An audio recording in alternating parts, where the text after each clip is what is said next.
Hello दोस्तों, नमस्कार। मैं हूं राहुल सोनी और आपका स्वागत करता हूं आपके यूट्यूब चैनल रेलवे सिलेक्शन तक पर। दोस्तों, हम लोगों ने यूथ कंपटीशन टाइम्स की प्रैक्टिस लाइन बुक स्टार्ट की थी, जिसमें 51 प्रैक्टिस सेट थे। 3 प्रैक्टिस सेट हम लोगों ने कंप्लीट कर लिए थे। आज चौथा प्रैक्टिस सेट स्टार्ट करेंगे। दोस्तों, पता नहीं 2 बार मैंने प्रैक्टिस सेट रिकॉर्ड कर लिया, पर किसी कारणवश किसी में ऑडियो का परेशानी थी और किसी में पेन ड्राइव की प्रॉब्लम थी। तो आई होप आज का जो प्रैक्टिस सेट है वो अच्छे से रिकॉर्ड हो जाए। आपने देखा होगा 2 दिन पहले ही असिस्टेंट लोको पायलट सीबीटी 1 का रिजल्ट आ चुका है और अब जो सीबीटी 2 स्टेज 2 है वो 28 जुलाई को निर्धारित समय पे होने की संभावना है। तो अब समय ज़्यादा नहीं बचा हुआ है, 40-45 दिन का समथिंग समय बचा हुआ है, जिसमें हम लोगों को 175 में से 75 नंबर का जो ट्रेड पार्ट है वो देखना है। तो आई होप आप मेरे चैनल को सपोर्ट करेंगे।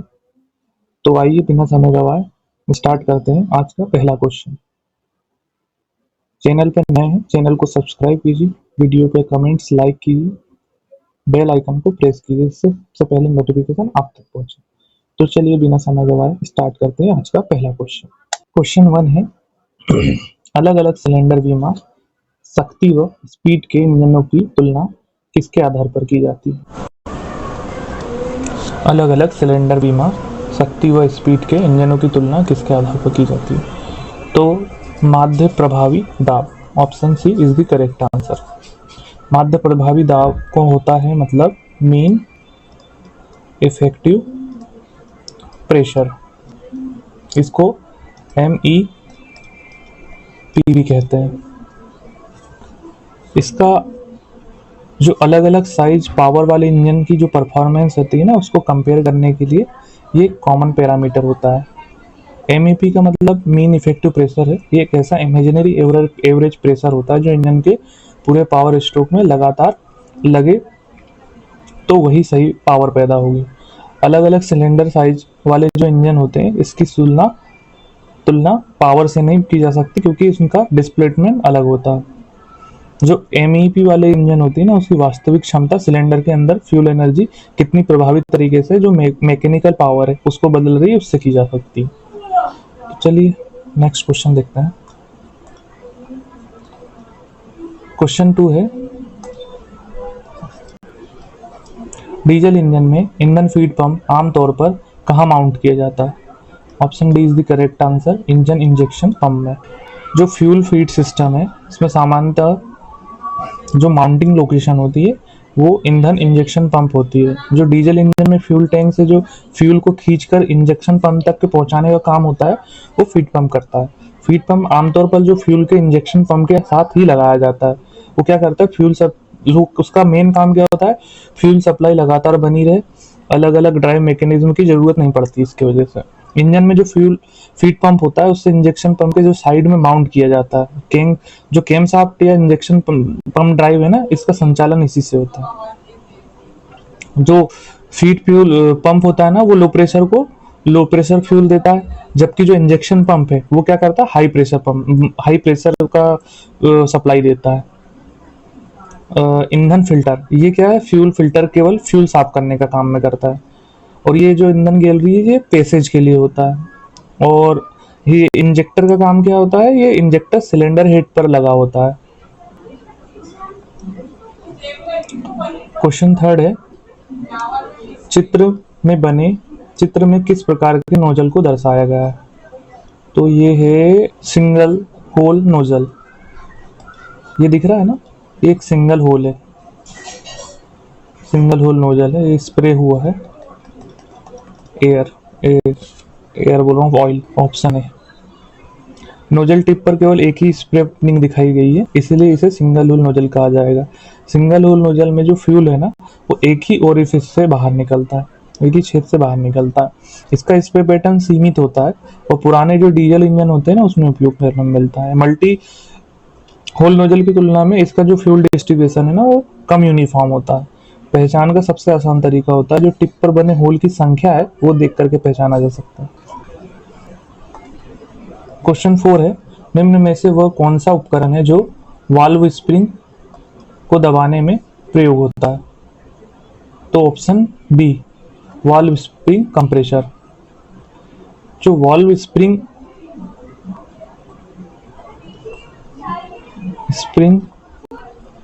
को कंप्रेस करने के लिए कौन सा टूल उपयोग किया जाता है? तो वो होता है वाल्व स्प्रिंग कंप्रेसर। यह काम वाल्व स्प्रिंग कंप्रेशन टूल से किया जाता है। इस टूल की जो स्प्रिंग को कंप्रेस करता है, जिससे क्या होता है, जो वाल्व है कलेक्ट या कीपर से आसानी से निकाला जा सके। बिना कंप्रेसर के स्प्रिंग की सुरक्षित तरीके से दबाना मुश्किल होता है। वाल्व फिटिंग को रिमूवल के लिए इसका उपयोग किया जाता है। क्वेश्चन 5 है, कंप्रेस्ड एयर का प्रयोग किया जाता है? तो ऑप्शन सी, डीजल इंजन की क्रैंकिंग के लिए। कंप्रेस्ड एयर का मुख्य उपयोग डीजल इंजन में क्या होता है? डीजल इंजन की क्रैंकिंग के लिए। क्रैंकिंग क्या होता है? जो हाई प्रेशर एयर सिलेंडर में भेजी जाती है, जिससे क्रैंकशाफ्ट घूमने लगती है। एयर स्टार्टिंग सिस्टम, जिसे एयर स्टार्टिंग सिस्टम कहते हैं। बड़े इंजन में जो इलेक्ट्रिक स्टार्टर पर्याप्त टॉर्क नहीं दे पाता, इसीलिए जो कंप्रेस्ड एयर है ना, वो क्रैंकिंग सिस्टम लगाया जाता है। जैसे कि जहाजों और बड़े जो इंडस्ट्रियल इंजन होते हैं ना, उसमें इसकी व्यवस्था सामान्यतः की जा सकती है। बैटरी को चार्ज करने के लिए, ये एयर से बैटरी चार्ज नहीं हो सकती। डीजल इंजन को बंद करने के लिए, ये भी नहीं होगा, ये भी नहीं होगा।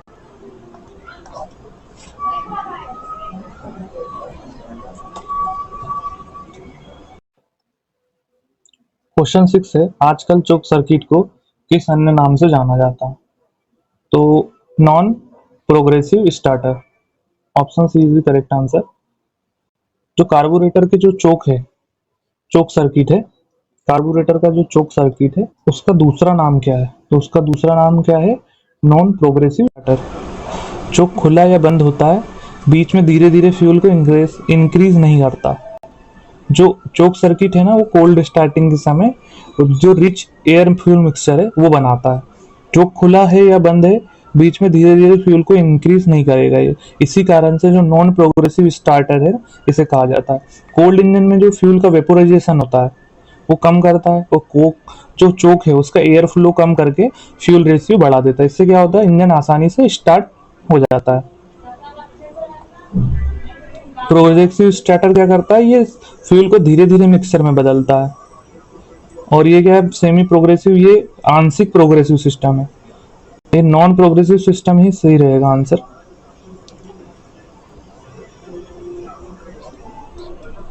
पावर सिस्टम के आधार पर कार्बोरेटर का प्रकार है? तो option A, vacuum operated carburettor.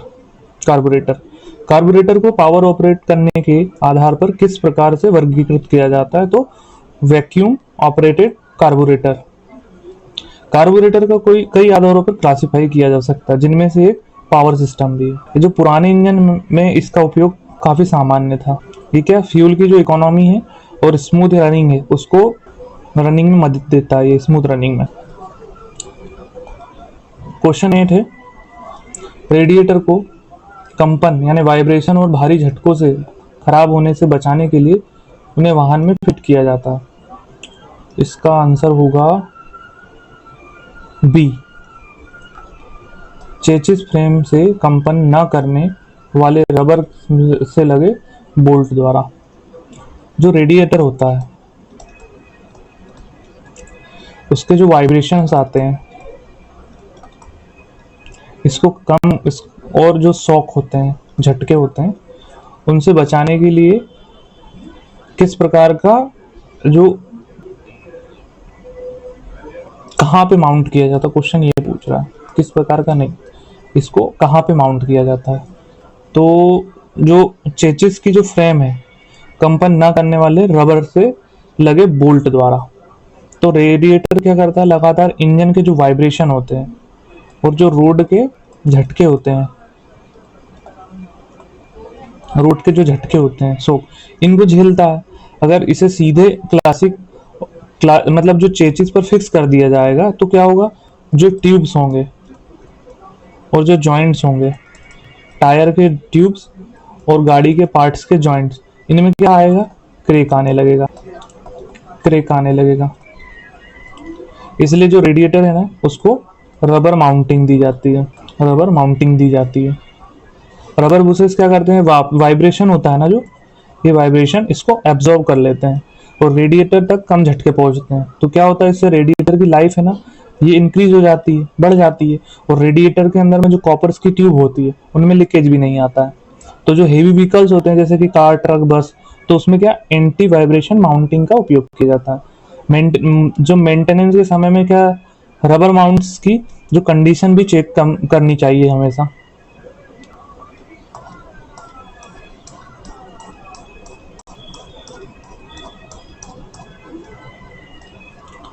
Question number 9 है,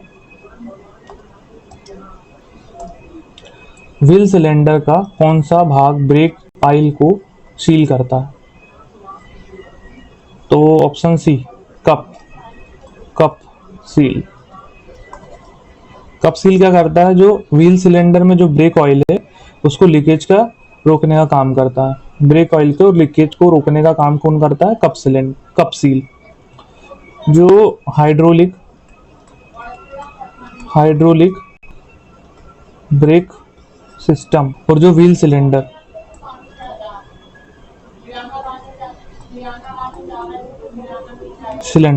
इसके अंदर में जो ब्रेक ऑयल प्रेशर बनता है ना वो, तो फिर क्या करता है, इससे ऑयल की जो बाहर निकलने से रोकने के लिए जो रबर का सील लगाया जाता है।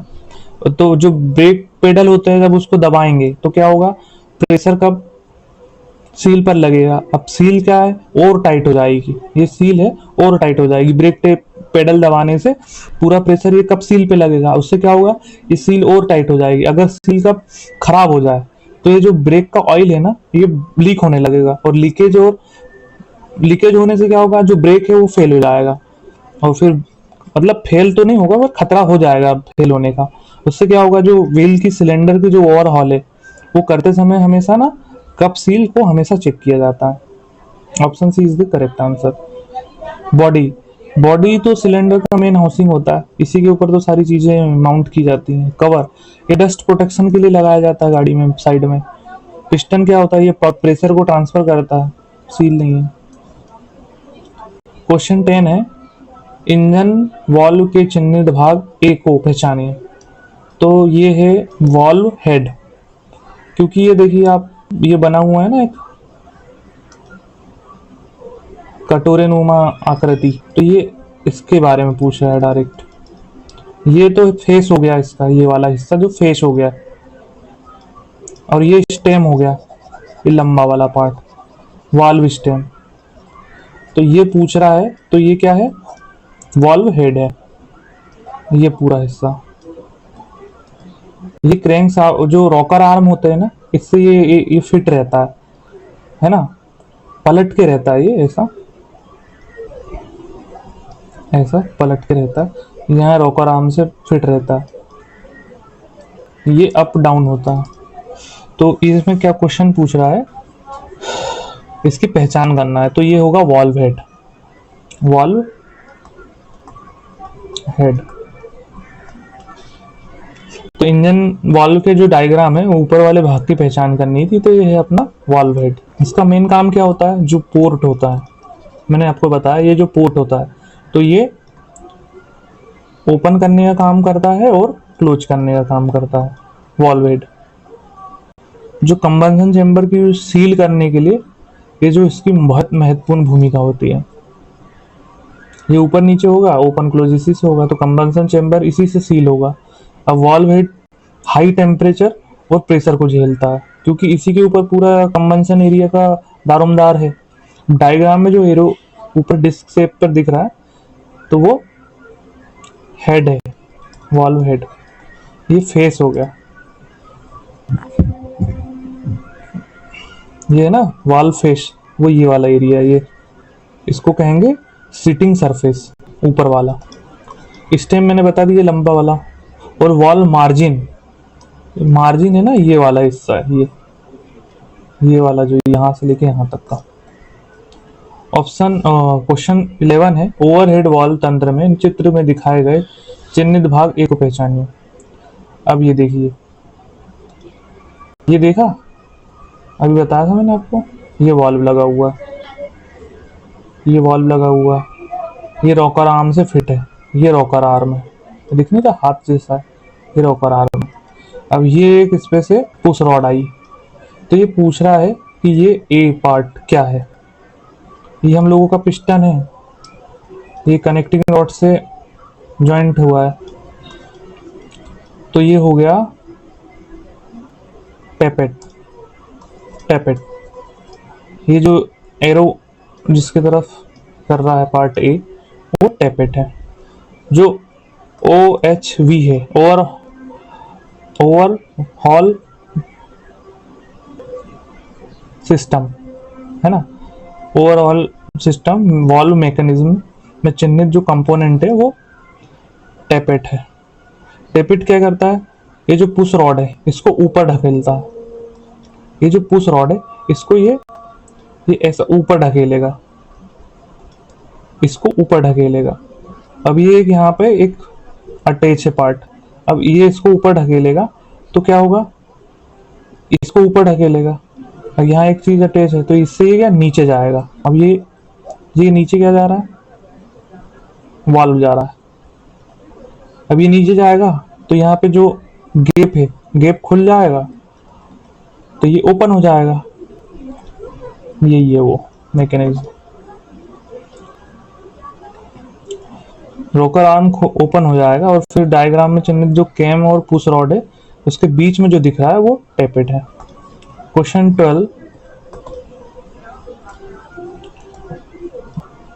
12 है, इनमें से कौन सा इलेक्ट्रॉनिक इग्निशन सिस्टम नहीं है।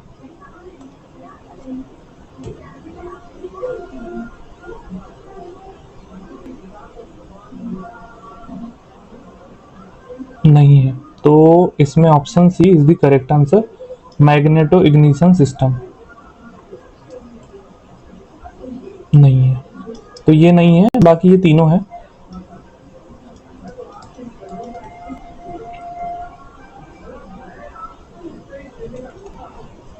जो इलेक्ट्रॉनिक इग्निशन सिस्टम है, ट्रांजिस्टर, कैपेसिटर और इलेक्ट्रॉनिक कंट्रोल कंपोनेंट का उपयोग होता है। अब जो CDI है यानी कि कैपेसिटर डिस्चार्ज इग्निशन, ये भी क्या इलेक्ट्रॉनिक इग्निशन ही है एक तरीके से। और जो कंप्यूटर कंट्रोलर इग्निशन है ये पूरी तरह से ECU पर डिपेंड होता है। ECU क्या होगा अपना, इलेक्ट्रॉनिक कंट्रोल यूनिट। और जो मैग्नेटो इग्निशन है, इसमें जो मैग्नेटिक फील्ड है उससे क्या करंट जनरेट किया जाता है, और इलेक्ट्रॉनिक कंट्रोल जरूरी नहीं होता, इसीलिए यह इलेक्ट्रॉनिक इग्निशन नहीं माना जाता, इसमें ECU की जरूरत नहीं होती है।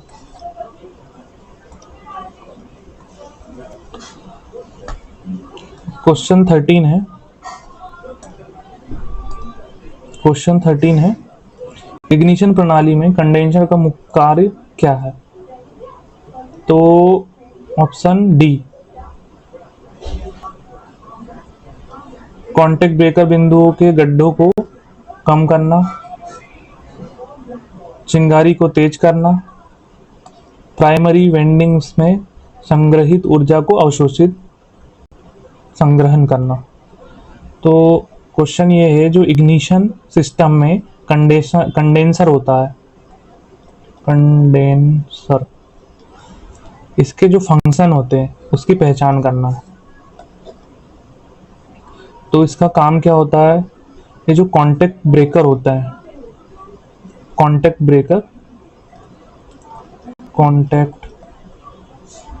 ब्रेकर के साथ में पैरेलल में लगाया जाता है। अब जब चिंगारी यानी स्पार्क होता है ना, कॉन्टैक्ट जॉइंट खुलते हैं ना, तो स्पार्क कम होता है। इससे क्या होता है, जो कॉन्टैक्ट ब्रेकर पॉइंट होते हैं वो जल्दी खराब नहीं होते हैं, और कंडेंसर मैग्नेटिक फील्ड कोलैप्स को तेज करता है।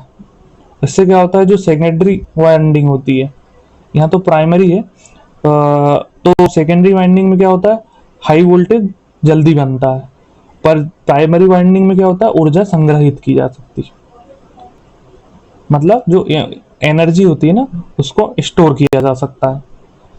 तो option D is the correct answer. Question number 14 है, निम्न में से किसको गर्म करने के लिए हीटर प्लग का प्रयोग किया जाता है? तो option D combustion chamber. Heater plug को ही ग्लो प्लग कहते हैं। जो कंबशन चेंबर होता है, डीजल इंजन में जब कोल्ड स्टार्ट के समय टेम्परेचर कम होता है तो फ्यूल आसानी से जब इग्नाइट नहीं कर पाता है, तो जो ग्लो प्लग होता है वो कंबंशन चेंबर के पास में हीट को पैदा करता है, हीट प्रोड्यूस करता है।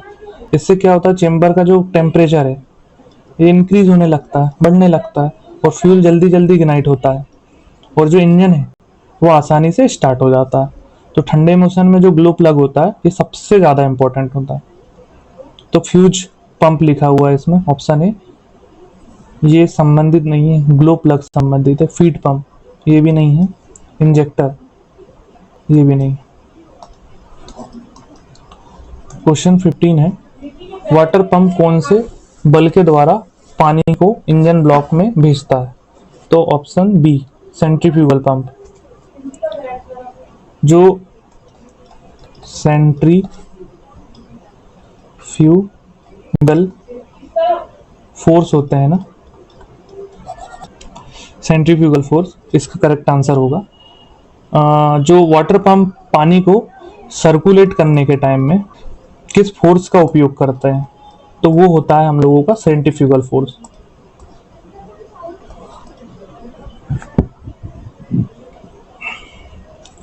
जो इंजन होता है,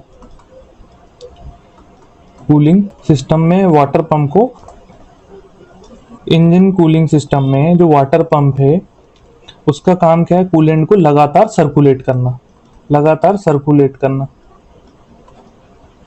अब जब वाटर पंप है, वाटर पंप इसके अंदर में जो इम्पेलर लगे होते हैं, इम्पेलर है ना, इंजन से ड्राइव प्राप्त करते हैं, है ना, और ये जो इम्पेलर घूमेगा तो ये सेंट्रीफ्यूगल फोर्स को जनरेट करेगा। इम्पेलर घूमने से सेंट्रीफ्यूगल फोर्स जनरेट होगा। अब ये फोर्स क्या करेगा, जो कूलेंट है उसको पंप के सेंटर के बाहर फेंकेगा। अब कूलेंट के अंदर जो प्रेशर है ना, तो वो जो इंजन ब्लॉक है और जो सिलेंडर हेड है वहां तक के उस प्रेशर का यूज होकर के पानी पहुंचेगा।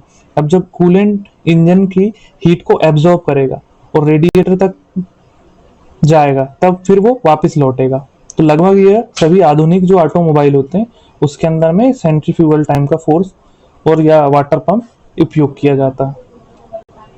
क्वेश्चन 16 है, चित्र को देख के नाम बताइए। तो ये एक मीटर जैसा लग रहा है, ये इसमें स्पीड दिख रही है 40 80 सेंटीग्रेड लिखा हुआ है, ये अनसेंटीग्रेड है ना, तो ये 40 डिग्री सेंटीग्रेड होगा, ये 80 डिग्री होगा, ये 120 डिग्री होगा।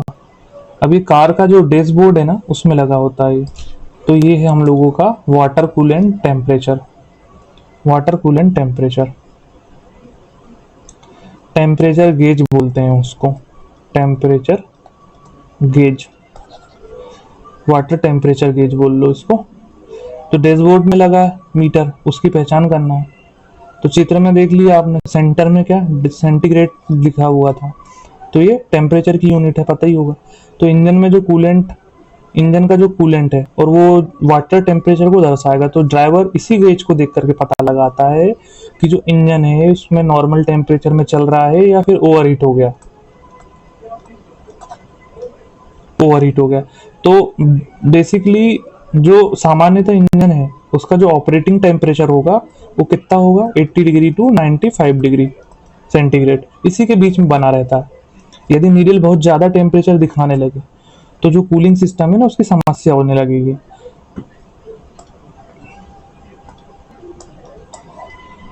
तो जो नीडल है बहुत ज़्यादा टेम्परेचर दिखाने लगेगी तो क्या होगा, कूलिंग की सिस्टम की समस्या होगी। तो रेडिएटर के अंदर में जो कूलेंट का कम होना, वाटर पंप खराब होना या थर्मोस्टेट वाल्व का जाम होना, इसी का जो मेन रीजन होता है। तो जब भी ओवर हीटिंग होने पर इंजन डैमेज होने का खतरा बढ़ जाए तो इस गेज पर नजर जरूर रखना। Option A is the correct answer.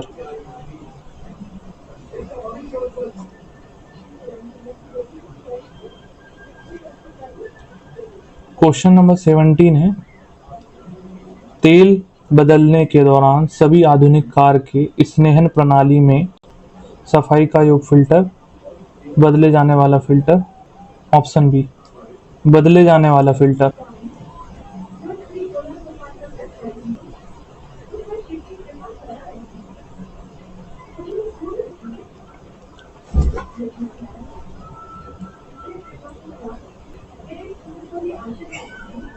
Option D correct answer होगा, ये नहीं होगा।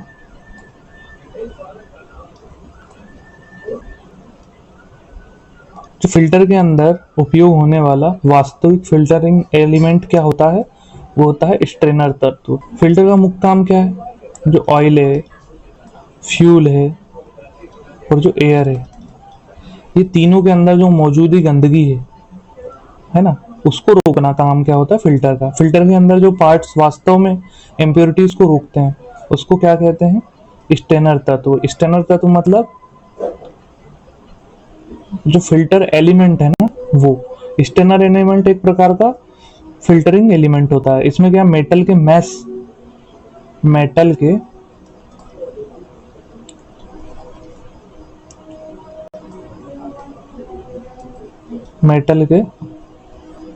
मैस लगे होते हैं,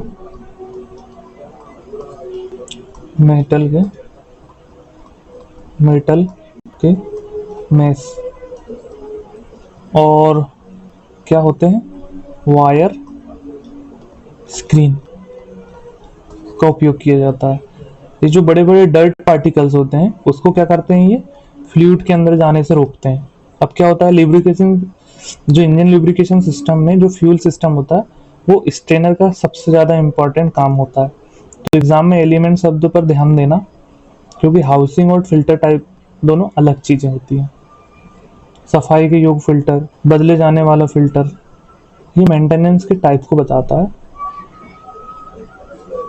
क्या है, केंद्र पसारक यानी कैप्सूलाकार फिल्टर, ये सेप है।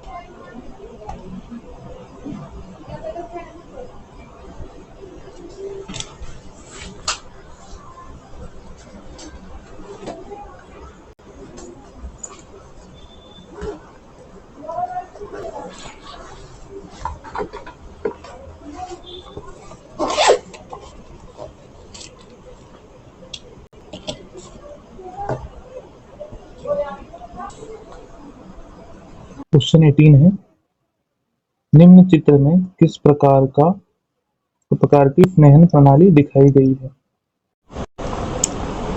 तो पूर्ण प्रवाह, option B is the correct answer, पूर्ण प्रवाह। आइए देखते हैं, समझते हैं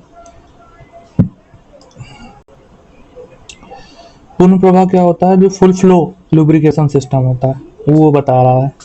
तो लुब्रिकेशन के टाइप को पहचानना है, तो हम लोगों ने पहचान लिया, फुल फ्लो लुब्रिकेशन सिस्टम है ये।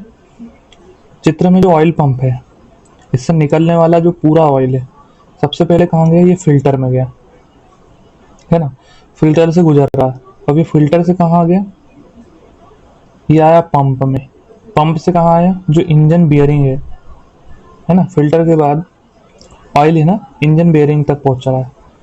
अब जब पूरा ऑयल फिल्टर होकर के इंजन में आया तो उससे जो फुल फ्लो हुआ उसी को फुल फ्लो लुब्रिकेशन सिस्टम कहते हैं। अब इंजन पार्ट्स तक साफ ऑयल पहुंचेगा, जिससे क्या होगा, वियर कम हो जाना है, वियर कम हो जाएगी।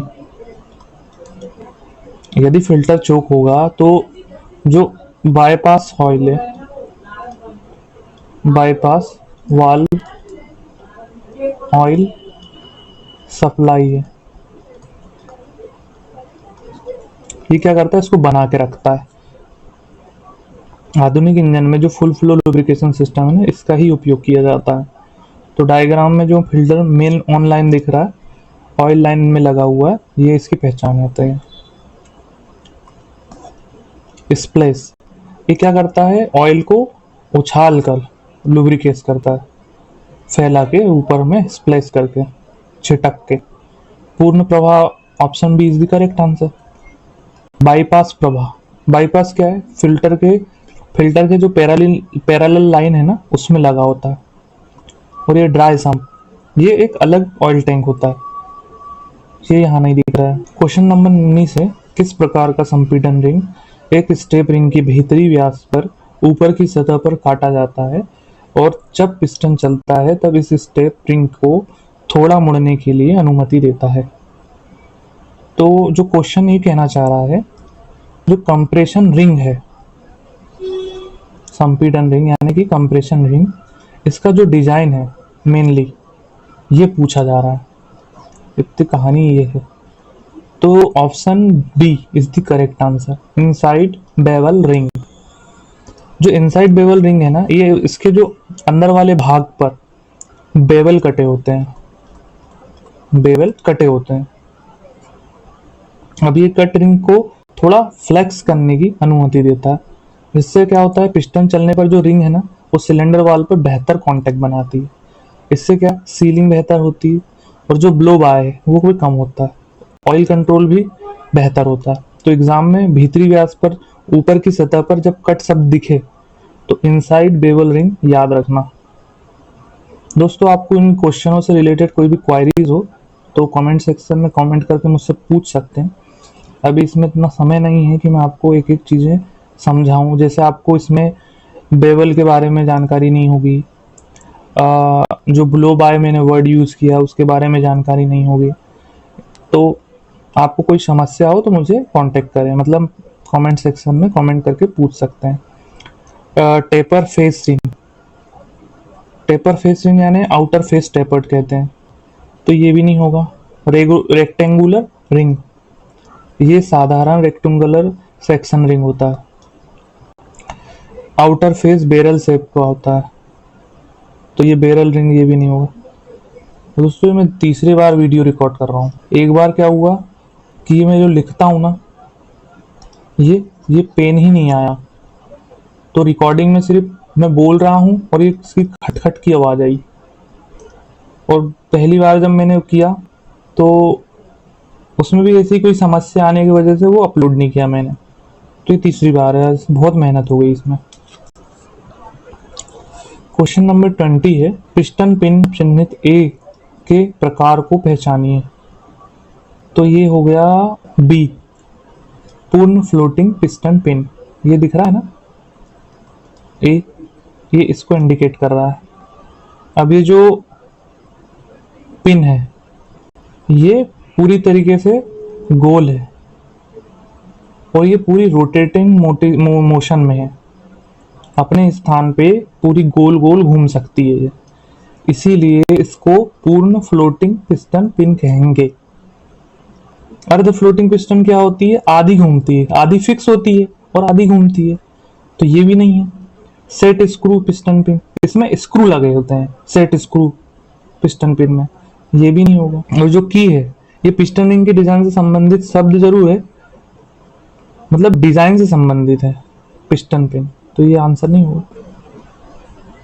ये करता क्या है, ये जो फुल फ्लोटिंग पिस्टन पिन है, ये पिस्टन और वो जो कनेक्टिंग रॉड है, ये दोनों में स्वतंत्र रूप से घूम सकता है। पिन को दोनों सिरों पर सर क्लिप या रिटेनर से रोका जाता है। इससे क्या होगा, फ्रिक्शन भी कम होगा और जो वियर होगा वो भी कम होगा। तो जो हाई स्पीड इंजन होते हैं ना, उसमें इनका इस्तेमाल यूजली किया जाता है। लुब्रिकेशन भी बेहतर मिलता है इससे, पिन की लाइफ भी बढ़ती है। तो डायग्राम में जो पिन दिख रहा है, पिस्टन पिन, वो कनेक्टिंग रॉड और पिस्टन पिन दोनों के बीच में फ्लोटिंग होते हुए दिखाई दे रहा है। तो option B is the correct answer. Question number 21 है, क्वेश्चन नंबर 21, डीजल इंजन की पावर आउटपुट नियंत्रित की जाती है। ऑप्शन सी, ईंधन आपूर्ति की मात्रा को नियंत्रित करके। क्वेश्चन जो पूछ रहा है, डीजल इंजन होता है, इसमें जो पावर का जो कंट्रोल होता है उसको किस तरीके से किया जाता है। तो जो ईंधन होता है है ना, फ्यूल की जो आपूर्ति है उसको कंट्रोल करके, उसकी क्वांटिटी को कंट्रोल करके की जाती है। डीजल इंजन में एयर लगभग हमेशा हमेशा पूरी मात्रा में अंदर आती है। अब पावर बढ़ाना या घटाने के लिए जो फ्यूल है उसी क्वांटिटी को बदला जाता है। एयर तो फुल क्वांटिटी में अंदर आती है, लेकिन जो पावर है उसको एडजस्ट किससे किया जाता है? फ्यूल की क्वांटिटी से। कितना फ्यूल अपने को अंदर भेजना है उससे इसकी स्पीड तो कंट्रोल होती है। तो जो फ्यूल इंजेक्शन पंप होता है, फ्यूल इंजेक्शन पंप या ईसीयू, इलेक्ट्रॉनिक कंट्रोल यूनिट, ये क्या करता है? फ्यूल होता है ना जो, उसकी सप्लाई को कंट्रोल करता है, उसकी सप्लाई को कंट्रोल करता है। अब ज्यादा फ्यूल इंजेक्ट होगा तो क्या होगा? पावर हम लोगों को ज्यादा मिलेगी। कम फ्यूल इंजेक्ट होगा तो पावर कम मिलेगी।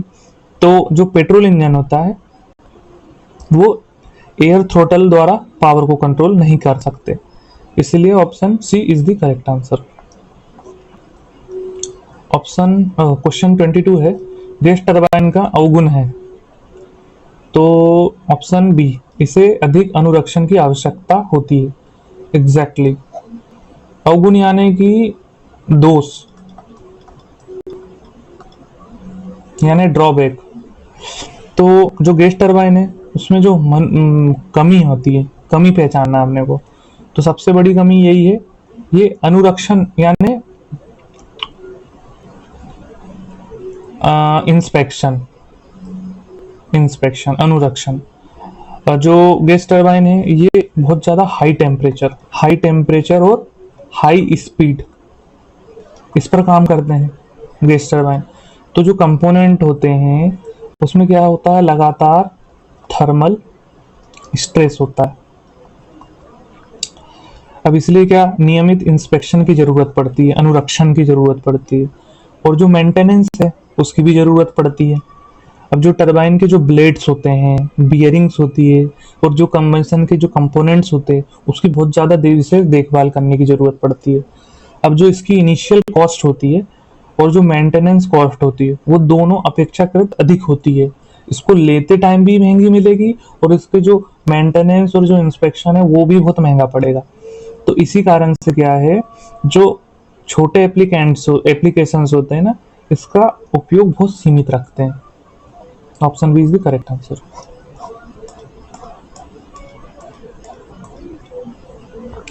ऑप्शन क्वेश्चन 23 है, मरीन इंजन में होते हैं वाटर कूल्ड्स। जो मरीन इंजन होते हैं सामान्यतः कौन सी कूलिंग सिस्टम का उपयोग किया जाता है? तो वो होती है वाटर कूल्ड। ये मरीन इंजन मतलब जो बड़े बड़े जहाज होते हैं, नौका होती है, इनके पास पानी की उपलब्धता भरपूर होती है, क्योंकि वो ऑलरेडी वाटर कूलेंट सबसे उपयुक्त हो रहेगी। क्यों? क्योंकि वो हमेशा वाटर में फ्लोट करेंगे।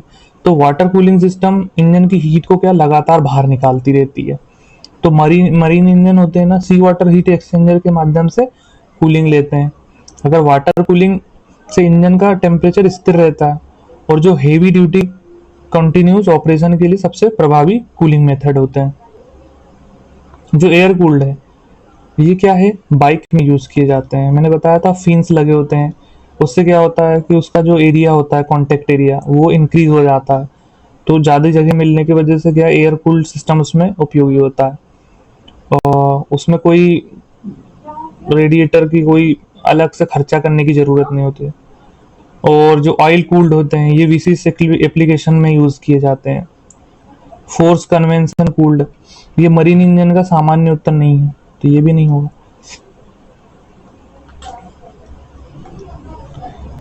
क्वेश्चन 24 है, टू स्ट्रोक वाले इंजन के द्वारा निम्न में से किसको एक पावर स्ट्रोक में सृजित किया जा सकता है? तो क्रैंक शाफ्ट के दो चक्कर यानी 360 रेवोल्यूशन। एक चक्कर कितने में होता है? 180 में। और 4 चक्कर कितने हो? 720 में।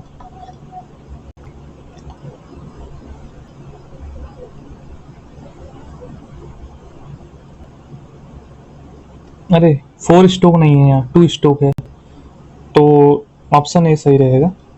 गलत बता दिया मैंने। ये सारी चीज तो सही थी। ऑप्शन ए करेक्ट आंसर रहेगा। 2 स्ट्रोक वाले इंजन के द्वारा निम्न में से किस को एक पावर स्ट्रोक में सृजित किया जाता है? तो एक पावर स्ट्रोक को क्रैंकशाफ्ट के एक चक्कर में। अगर ये 4 स्ट्रोक होता तब ये इसका आंसर होता, मेरे दिमाग में 4 स्ट्रोक था। तो 2 स्ट्रोक इंजन में पावर स्ट्रोक कितने क्रैंकशाफ्ट रिवोल्यूशन में होता है? तो जो रिवोल्यूशन होता है उसका 180, एक चक्र नहीं,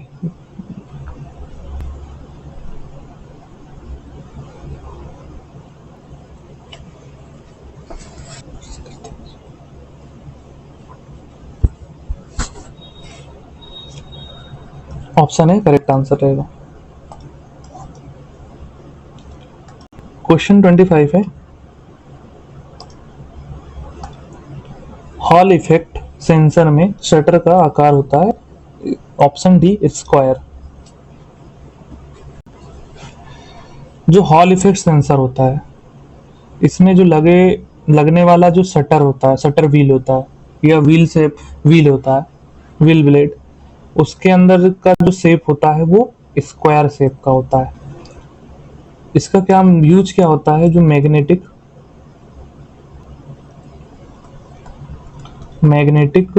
फील्ड है ना, इसको क्या करना है, हमको इंटरप्ट करना है। इंटरप्ट यानी रोकना है।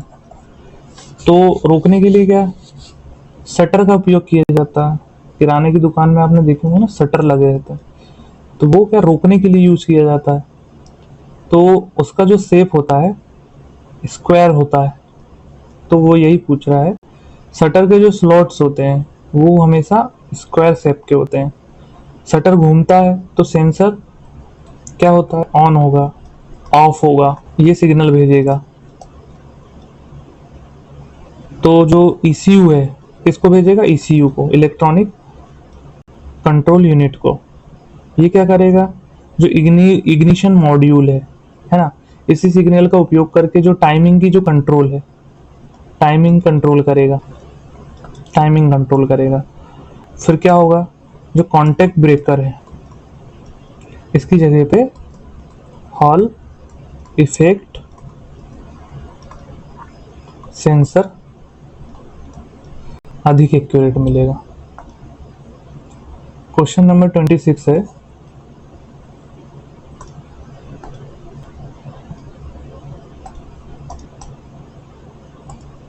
क्वेश्चन नंबर 26 है, निम्न में से किस एग्रीगेट के द्वारा ड्राइव को 90 डिग्री में बदला जाता है? तो ऑप्शन सी डिफरेंशियल। पुराने लेक्चर्स में बताया था मैंने। डिफरेंशियल का काम क्या होता है? 90 डिग्री पे ड्राइव को बदलने का। तो जो व्हीकल होता है वो कार, ट्रक, तो इसमें जो पावर फ्लो होता है उसकी जो डायरेक्शन होती है वो क्या 90 डिग्री होती है। मतलब 90 डिग्री में बदलने वाला जो यूनिट होता है ना, उसको डिफरेंशियल कहते हैं। तो गियर बॉक्स से जो आने वाली ड्राइव है ना, वो प्रोपेलर शाफ्ट को घुमाती है, प्रोपेलर शाफ्ट को घुमाती है। और फिर उससे क्या होता है, डिफरेंशियल तक के पावर जाती है। अब फिर डिफरेंशियल के अंदर में क्या लगा रहता है? क्राउन व्हील लगा रहता है। और उसके अंदर पिनियन लगे रहते हैं, पिनियन लगे होते हैं। पिनियन क्या करते हैं? जो क्राउन व्हील है ना, इसकी पावर की जो डायरेक्शन है उसको 90 डिग्री पे बदल देता है। इसके बाद जो ड्राइव एक्सल होता है वो शाफ्ट तक के जाती है। ड्राइव है ना, वो एक्सल के शाफ्ट तक जाती है। अब जो डिफरेंशियल है केवल डायरेक्शन नहीं बदलता, बल्कि जो व्हील्स होते हैं ना अपने दोनों, ये कार है, इसके दोनों चारों चक्के हैं। तो डिफरेंशियल केवल डायरेक्शन नहीं बदलता, बल्कि जो व्हील्स है इनको अलग अलग स्पीड में घूमने भी देता है। जैसे पीछे के टायर है ना, ये एक पहाड़ वाला एरिया है, तो ये समझ गए होंगे ना तुम। बाहर के जो टायर है वो ज्यादा स्पीड से घूमेंगे, ज्यादा दूरी तय करेंगे अंदर वालों के मुकाबले। तो बस यही 90 डिग्री का एंगल देता है। जो रियर व्हील ड्राइव होती है ना, वो व्हीकल में ये बहुत ही ज़्यादा महत्वपूर्ण यूनिट होती है। क्लच क्या करता है? ये क्लच करता है पावर को कनेक्ट और डिस्कनेक्ट। अंतिम ड्राइव यानी फाइनल ड्राइव क्या करता है? ये एग्रीगेट के रूप में सही उत्तर नहीं है, डिफरेंशियल सही रहेगा आंसर। प्रोपेलर साफ ये क्या करेगा? पावर को ट्रांसफर करता है बस।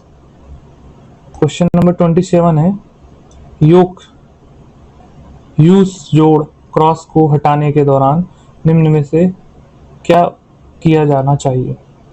तो यूनिवर्सल जॉइंट बोलते हैं इसको, यू जॉइंट को यूनिवर्सल जॉइंट। तो यूनिवर्सल जॉइंट खोलते समय कौन सी सावधानी रखनी चाहिए? तो ये है इसका आंसर ऑप्शन ए।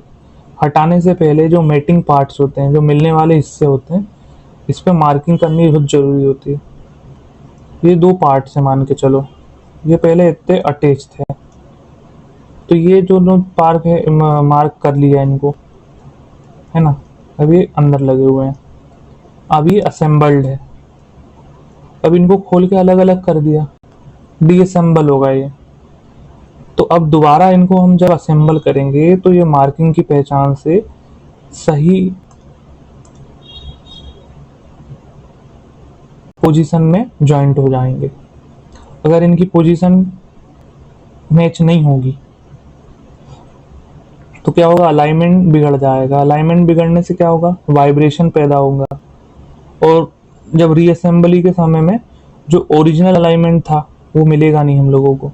तो जो प्रोपेलर शाफ्ट है उसकी बैलेंसिंग भी प्रभावित हो सकती है।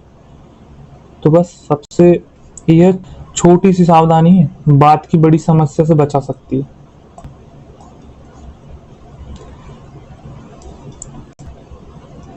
हिस्सों पर मार्किंग की आवश्यकता नहीं है, गलत है।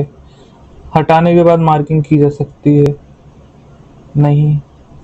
असेंबली के दौरान मार्किंग की जा सकती है, देर हो सकती है, मिट सकता है निशान।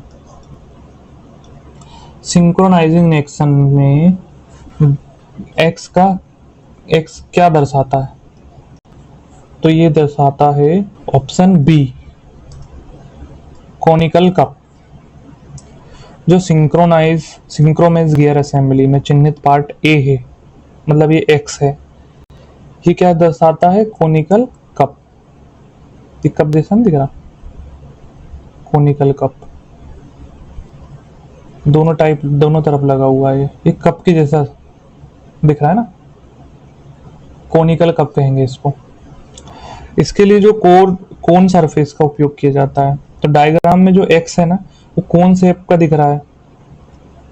ये क्या करता है? फ्रिक्शन सरफेस की ओर संकेत कर रहा है, इसी को कोनिकल कप कहते हैं। ये इसका मेन काम क्या होता है? फ्रिक्शन पैदा करके जो गियर और स्लीव है उसकी स्पीड को बराबर करना, स्पीड इक्वल करने के लिए, और गियर को जो स्मूथली इंगेज करने के लिए इसका उपयोग किया जाता है। Option B is the correct answer. Gear तो एक अलग पार्ट हो गया, सेंटर माउंटिंग पार्ट है हब। सिंक्रोनाइजर स्लीव, ये स्लाइडिंग मेंबर होता है, sliding member.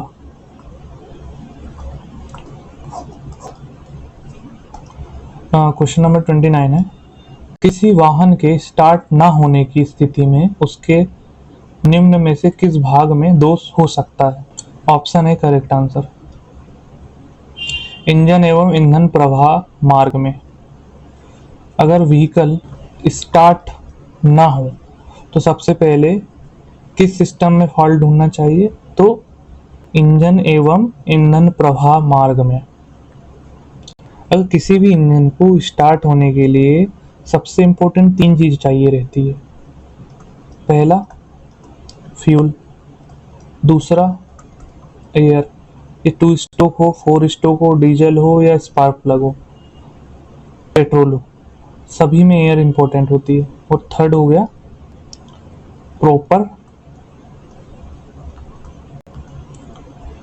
Ignition compression. Proper ignition compressor. यदि फ्यूल सप्लाई इंजन तक नहीं पहुंची तो इंजन क्रैंक तो करेगा लेकिन स्टार्ट ही नहीं होगा। अगर फ्यूल लाइन चोक है और फ्यूल फिल्टर ब्लॉक है तो जो फ्यूल पंप है वो खराब हो जाना है। और जो डीजल इंजन में अगर एयर लॉक हो गया तो स्टार्ट नहीं होगा। तो व्हीकल स्टार्ट ना होने पर सबसे पहले इंजन और फ्यूल का जो फ्लो है, उसका पाथ है, उसकी जांच कर लेनी है। और suspension, steering, differential, engine starting से कोई इसका लेना देना नहीं है। क्वेश्चन 30 है, चार्जिंग करंट के कारण कॉइल इलेक्ट्रोमैग्नेटिक फ्लक्स प्रेरित होता है।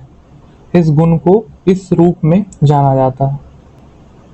तो ऑप्शन सी, इंडक्टेंस।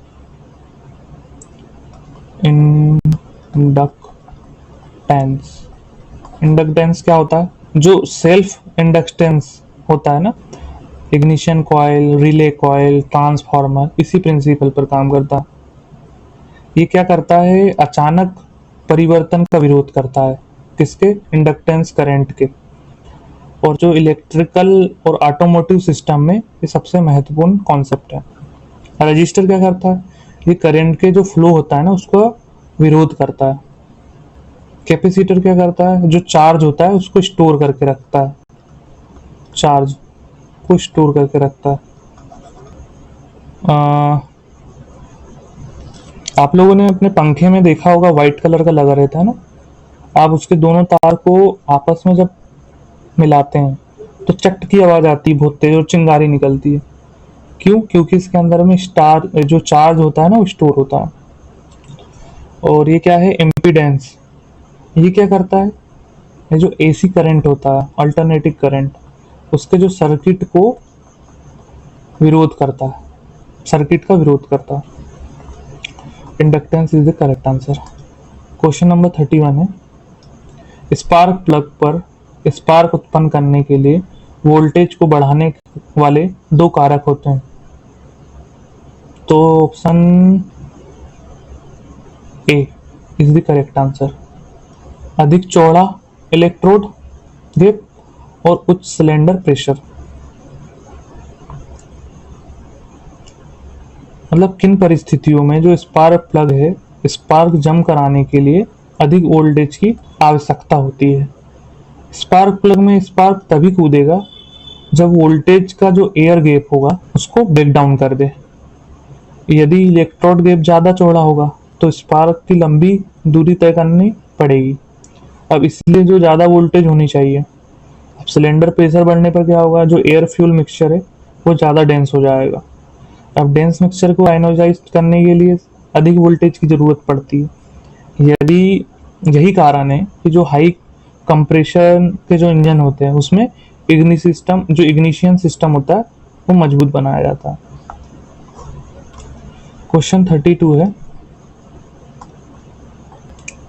सन व्हील में किस प्रकार के गियर बॉक्स का प्रयोग किया जाता है? तो ऑप्शन ए, प्लेनेटरी। जो सन गियर होता है और जो प्लानेट होता है और रिंग होता है, सन गियर, प्लानेट गियर और रिंग गियर, ये तीनों पार्ट किसके हैं? ये है प्लानेटरी गियर बॉक्स के। पहला, दूसरा और ये तीसरा। प्लानेटरी गियर बॉक्स के तीन मेन पार्ट होते हैं। एक तो सन गियर होता है, प्लानेट गियर होता है और रिंग गियर होता है। तो जो सन गियर होता है, जैसे हमारी जो पृथ्वी है और जो सन है और जो हमारा सौरमंडल है, उसमें सबसे सेंटर में क्या पार्ट है? सन है ना। वैसे ही सेंटर में क्या होता है? सन गियर होता है। ये बीच में लगा है, इसीलिए इसको सन व्हील भी कहते हैं। जो प्लानेट गियर्स होते हैं वो सन गियर के चारों तरफ घूमते हैं। जैसे हमारी जो पृथ्वी है सन के आजू बाजू चारों तरफ घूमती है ना, वैसे ही जो प्लानेट गियर होते हैं ये भी सन गियर के आजू बाजू घूमते हैं चारों तरफ। तो जो ऑटोमेटिक ट्रांसमिशन में जो प्लानिटरी गियर सेट किया जाता है, ये बहुत इंपॉर्टेंट है। ये क्या करता है, कम जगह में अलग अलग गियर रेशियो को प्रदान करता है। इसकी जो एफिशिएंसी होती है वो बहुत ज़्यादा होती है, और जो पावर का ट्रांसमिशन होता है वो भी स्मूथ होता है। तो एग्जाम में अगर सन गियर या सन व्हील दिखे तो सबसे पहले प्लानिटरी गियर सिस्टम याद कर लेना। अब मैंने बता दिया आपको। क्वेश्चन 33 है, भारी औद्योगिक वाहनों में किस सिंक्रोनस गियर बॉक्स का प्रयोग किया जाता है? बाल्क रिंग, पार्च, मल्टी तथा डबल कोण। तो इसका option D is the correct answer, multi तथा डबल कोण। भारी औद्योगिक वाहनों में किस सिंक्रोनस गियर बॉक्स का प्रयोग किया जाता है? तो मल्टी तथा डबल कोण। भारी औद्योगिक वाहन यानी कि हेवी ड्यूटी व्हीकल्स, इसमें किस प्रकार के सिंक्रोनस गियर का उपयोग किया जाता है? तो जो हेवी कमर्शियल व्हीकल होते हैं, औद्योगिक यानी कमर्शियल, इसमें जो गियर साइज होता है और जो टॉर्क होता है वो बहुत ही ज़्यादा हाई होता है। अब ऐसे में क्या, जो गियर की स्पीड को जल्दी मैच करने के लिए डबल कोन और मल्टी कोन सिंक्रोनस का उपयोग किया जाता है। जो फ्रिक्शन सरफेस मिलने से क्या होगा, सिंक्रोनाइजेशन तेज होगा और क्या, स्मूथ होगा। तो जो ड्राइवर होता है उसको गियर शिफ्ट करने के लिए बहुत कम ताकत लगानी पड़ती है। अब गियर की ग्राइंडिंग की संभावना भी कम होती है, मतलब एक दूसरे पे ओवरलैप नहीं होंगे, वो चढ़ेंगे नहीं। तो जो भी आजकल जो हेवी ट्रक्स बनते हैं तो उसमें जो मल्टीकोन सिंक्रोनस काफ़ी ज़्यादा ही यूज होता है। ब्लॉक क्या करता है, ये सिंक्रोनस का टाइप नहीं है। बाल्क रिंग सिंक्रोनस में उपयोग होता है। Option D is the correct answer. Question number 34 है, क्लच प्लेट असेंबली में प्रयोग की जाने वाली क्लच लाइन निम्न में से किसका मुकाबला करती है? तो option B is the correct answer, उच्च दबाव का। जो क्लच लाइनिंग का मुख्य रूप से किस प्रभाव को सहन करने के लिए बनाया गया है? तो उसको बनाया गया है उच्च दबाव यानी हाई प्रेशर। क्लच लाइन कहाँ लगी रहती है? जैसे क्लच लाइन है, ये कहाँ लगी रहेगी? फ्लाईव्हील और प्रेशर प्लेट और फ्लाईव्हील के बीच में क्लच लाइन लगी रहती है। अब क्लच इंगेज करने पर क्या होगा, इससे बहुत ज़्यादा प्रेशर लगेगा। अब प्रेशर क्या करेगा, इंजन की टॉर्क को गियर बॉक्स तक पहुंचाएगा। अब क्लच लाइनिंग मटेरियल ऐसा चुना जाता है जो हाई प्रेशर को सहन कर सके और साथ में फ्रिक्शन भी दे। अब लाइनिंग कमजोर होगी तो जो क्लच है वो स्लिप करने लगेगा। तो उच्च दबाव इसका जो मेन आंसर होगा। क्वेश्चन नंबर 35 है, इंजन के स्टार्ट होने के बाद वेंडिक्स पिनियन फ्लाई व्हील के दांतों के साथ मैच से बाहर आ जाता है, क्योंकि जो फ्लाई व्हील पिनियन की तुलना में ज्यादा तेजी से घूमता है। स्क्रू सॉफ्ट पिनियन की तुलना में ज्यादा तेजी से घूमता है। बेंटिंग ड्राइव स्टार्ट होने के बाद अपने आप क्यों डिसएंगेज हो जाता है, यही पूछ रहा है कि बेंडिंग ड्राइव स्टार्ट होने के बाद अपने आप क्यों डिसएंगेज हो जाता है, डिसएंगेज हो जाता है। तो स्टार्टिंग के समय में जो स्टार्टर मोटर पिनियन को फ्लाईव्हील से मेस कराती है। अब इंजन होता है, स्टार्ट होने से फ्लाईव्हील की स्पीड बढ़ जाती है। अब फ्लाईव्हील क्या करता है, पिनियन में जो मौजूद ज़्यादा तेजी से घूमने लगता है। इससे क्या होता है, स्पीड का डिफरेंस के कारण में जो बेंडिंग मैकेनिज्म है वो पिनियन को पीछे धकेल देता है। इससे क्या होता है, स्टार्टर मोटर सुरक्षित रहती है। यदि ऐसा ना हो तो स्टार्टर मोटर डैमेज हो सकती है। बड़ा टेक्निकल क्वेश्चन था ये तो। क्वेश्चन नंबर 36 है, किसी स्टार्टर मोटर में फील्ड की वाइंडिंग बेस के चारों ओर वाउंड करती है। Option C pole shoe. जो स्टार्टर मोटर की फील्ड वाइंडिंग है वो किस पार्ट पर लपेटी जाती है? तो is the correct answer option C pole shoe. Starter motor में जो मौजूद मैग्नेटिक फील्ड है वो बनानी होती है। इसके लिए जो पोल शू होता है, पोल शू, इस पर क्या जो फील्ड कॉइल होती है, फील्ड कॉइल, इसको लपेट दी जाती है। तो जो पोल शू होता है उसमें मैग्नेटिक फ्लक्स को कंसंट्रेट करने का काम करता है। अब इससे क्या होता है, जो आर्मेचर है इस पर बहुत ज़्यादा टॉर्क विकसित हो जाता है। अब जो पोल शू होता है वो सॉफ्ट आयरन का बना होता है, हल्का पतला लोहा। अब इससे क्या है, स्टार्टर मोटर का जो कंस्ट्रक्शन है ये बहुत ज़्यादा इंपॉर्टेंट पार्ट बन जाता है। कम्यूटेटर क्या करता है, कम्यूटेटर करता है करंट होता है ना, उसको रिवर्सल करता है, वापस भेजने का काम करता है। ब्रश क्या है, ये करंट, जो ब्रश होते हैं ये कंट्रोल करते हैं किसको, करंट की सप्लाई को। आर्मेचर, ये तो घूमने वाला हिस्सा हो गया। क्वेश्चन नंबर 37 है, अल्टरनेटर में चुंबकीय क्षेत्र उत्पन्न होता है। ऑप्शन है रोटर। जो अल्टरनेटर में मैग्नेटिक फील्ड है वो किस पार्ट में बनती है, तो वो होता है रोटर। जो अल्टरनेटर में रोटर है वो फील्ड वाइंडिंग लेकर घूमता है। अब रोटर में करंट देने पर क्या होता है, मैग्नेटिक फील्ड बनती है। अब रोटर घूमेगा तो जो स्टेटर है ना, स्टेटर वो कंडक्टर्स को कट करेगा। इससे क्या, स्टेटर में जो एसी वोल्टेज होता है ना वो इंड्यूस हो जाएगी। बाद में जो रेक्टिफायर है इसे डीसी में बदल देगा, डायरेक्ट करंट में। तो जो मैग्नेटिक फील्ड का जो मेन स्रोत होता है वो रोटर होता है। स्टेटर क्या करता है, ये आउटपुट वोल्टेज पैदा करता है।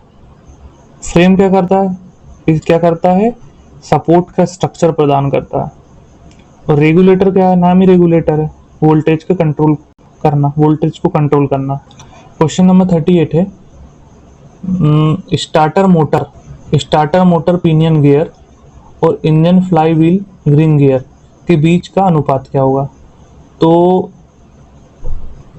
जो engine fly wheel ring gear 5 अनुपात का होगा, स्टार्टर मोटर पिनियन गियर 1 अनुपात का होगा। तो option B is the correct answer. Starter motor pinion gear और फ्लाई व्हील रिंग गियर के रेशियो की पहचान करनी थी। तो जो स्टार्टर मोटर हुआ वो इंजन क्रेन करने के लिए हाई टॉर्क चाहिए रहेगी, इसलिए जो स्टार्टर मोटर का छोटा पिनियन गियर,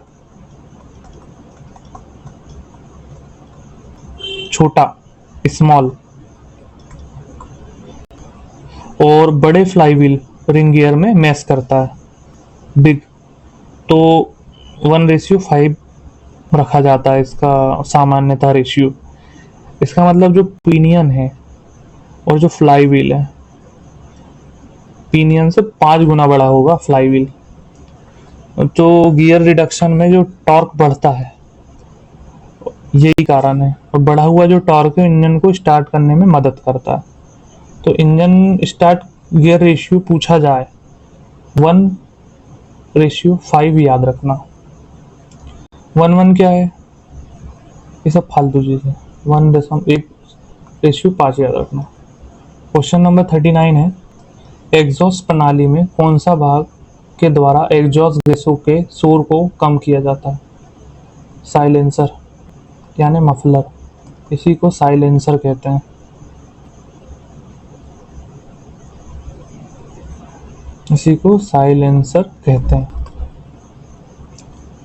जो एग्जॉस्ट सिस्टम में नॉइज कंट्रोल का मुख्य कंपोनेंट होता है। ये इंजन से जो निकलने वाली एग्जॉस्ट गैस होती है वो बहुत ज़्यादा तेज आवाज़ पैदा करती है। इस आवाज़ को कम करने के लिए मफलर का यूज़ किया जाता है। मफलर के अंदर में छोटे छोटे चैम्बर, बहुत सारे पैसेज बने रहते हैं। जो एग्जॉस्ट गैस इन चैम्बर में गुजरते समय उनकी साउंड एनर्जी को एब्जॉर्ब कर लेती है, यानी कम कर देती है। इससे क्या होता है, व्हीकल की थोड़ा सा शांत चलता है अपेक्षाकृत। टेल पाइप क्या करता है, गैस को बाहर निकालता है। एग्जॉस्ट मैनिफोल्ड क्या करेगा, सभी सिलेंडर की गैस को कलेक्ट करता है। नेक पाइप क्या है, ये गैस के पैसेज होता है। क्वेश्चन नंबर 40 है, निम्न में से रिएक्टिव मफलर के लाभ, तो चारों हैं। निम्न आकृति पर उच्च प्रदर्शन, हार्श अवस्था में उपयोगी, अधिक इंसर्शन, क्षय मुश्किल से। तो जो रिएक्टिव मफलर होता है इसके एडवांटेज पूछे गए हैं। तो रिएक्टिव मफलर का काम क्या होता है, जो साउंड वेव्स होती है उसको रिफ्लेक्ट करके कैंसिल करना, यानी नॉइस को कम करना। और इंजन की जो ऑपरेटिंग कंडीशन है तो उसमें जो परफॉर्मेंस है, प्रदर्शन उच्च देता है। पार्शियल लोड और जो आइडियल कंडीशन होती है, हार्श अवस्था, ये भी प्रभावी रहती है। और जो इसकी कंस्ट्रक्शन की मजबूती होती है, लंबे समय तक काम करती है। तो क्या करता है, ये नॉइस के एट्यूनेशन करता है। अच्छी होने के कारण इसका उपयोग ऑटोमोबाइल के एग्जॉस्ट सिस्टम में व्यापक रूप से किया जाता है। दिए गए सारे विकल्प सही हैं। दोस्तों आज के लिए इतना ही रखते हैं, क्वेश्चन 40 कर लिए हैं। आगे के लेक्चर में क्वेश्चन 35 और कर लेंगे। आप मेरे चैनल पर नए हैं तो चैनल को सब्सक्राइब कीजिए, वीडियो को लाइक कमेंट कीजिए, बेल आइकन को प्रेस कीजिए, इससे आपको नोटिफिकेशन सबसे पहले मिले। तो चलिए मिलते हैं नेक्स्ट क्लास में, तब तक के लिए गुड नाइट।